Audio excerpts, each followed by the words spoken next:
Hi everyone, it's Mrs. Fowler here.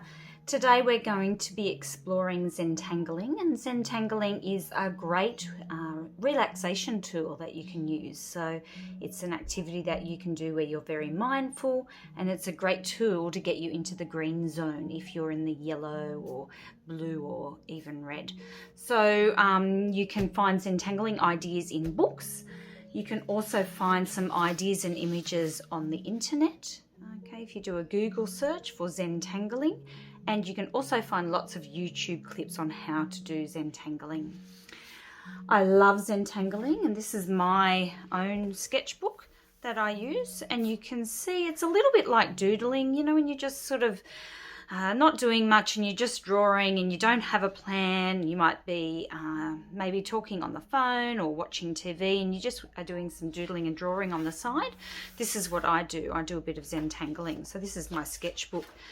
And in my sketchbook are things that work, some things don't work. It's where I practice and I come up with ideas and explore different techniques. So you can see here I was looking at some techniques and ideas for mandalas, and look at that one just didn't work, and I was practicing. Some worked, some of them didn't.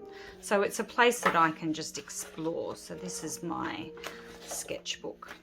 Okay, so lots of Zentangling happening there.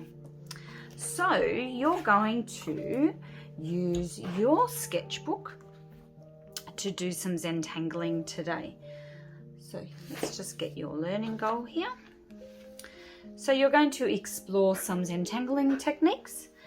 I want you to create some smaller areas that you can Zentangle inside of. So here I've just put some squares. I haven't ruled them up neatly. I've just done them. This one I did a big shape and just did some lines going through it and put Zentangling inside them. You might make some circles on your page, anything. You just need to create some smaller areas that you can Zentangle inside of, and then in each area you can do a different type of Zentangle. So let's have a look. I'd like you to challenge yourself and use at least 10 different Zentangle patterns.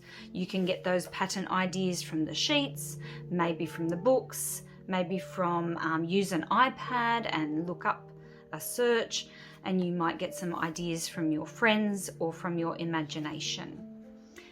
When you're doing your patterns, you're going to have line, shape and repeated patterns in your work. You'll have a contrast of black and white.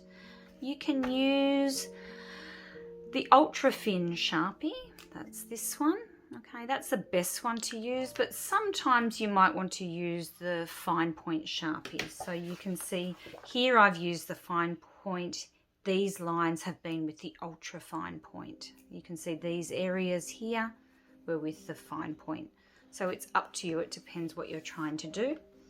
And I think we've covered this. Get your inspiration from other artists, each other, stimulus cards and your imagination, and you're working in your sketchbook today. Okay. Once you've done this practice over the next few weeks, we're going to do some bigger projects using some of the designs that you've practiced today.